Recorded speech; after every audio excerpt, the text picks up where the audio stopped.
ভূমিকম্পের পর এবার ধেয়ে আসছে ঘূর্ণিঝড়।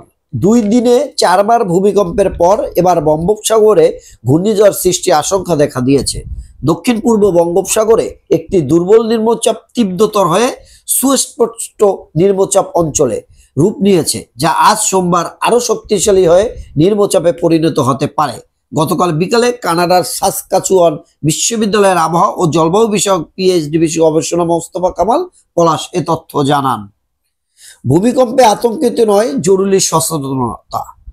দেশে 21শে নভেম্বর সকালে 5.7 মাত্রার ভূমিকম্প অনুভূত হয়। এরপর আরো কয়েকটি হালকা ভূমিকম্প অনুভূত হওয়ায় জনমনে উদ্বেগ দেখা দিয়েছে। এই পরিস্থিতিতে আতঙ্কিত না হয়ে করণীয় মেনে চলার আহ্বান জানিয়েছে ফায়ার সার্ভিস ও সিভিল ডিফেন্স।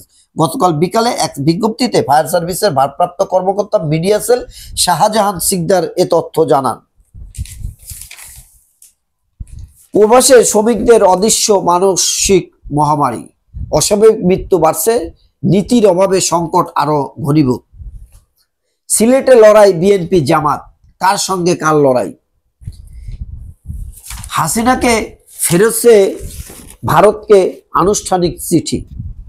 মানবতা বিরোধী অপরাধের মামলায় মৃত্যুদণ্ডপ্রাপ্ত ক্ষমতাচ্যুত প্রধানমন্ত্রী শেখ হাসিনা ও সাবেক স্বরাষ্ট্রমন্ত্রী আসাদুজ্জামান খান কামালকে ফেরত ভারতকে আনুষ্ঠানিকভাবে চিঠি পাঠিয়েছে বাংলাদেশ। গতকাল নিজ দপ্তরে এক ব্রিফিংয়ে এ তথ্য জানিয়েছে পররাষ্ট্র উপদেষ্টা মোহাম্মদ তৌহিদ হোসেন।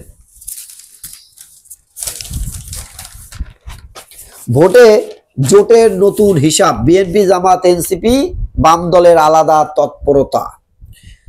আতঙ্কে মানুষ, প্রস্তুতিহীন সরকার, বন্ধ ঢাকা বিশ্ববিদ্যালয় সহ বিভিন্ন শিক্ষা প্রতিষ্ঠান।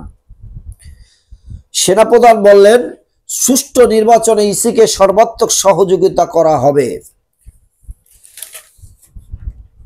বাংলাদেশ ভয়াবহ ভূমিকম্পের রেশ কাটতে না কাটতে গতকাল প্রতিবেশী দেশ মিয়ানমার, থাইল্যান্ড ও মালয়েশিয়ায় ভূমিকম্পে কেঁপে উঠেছে। ভূমিকম্প মনিটরিং ওয়েবসাইট জানিয়েছে।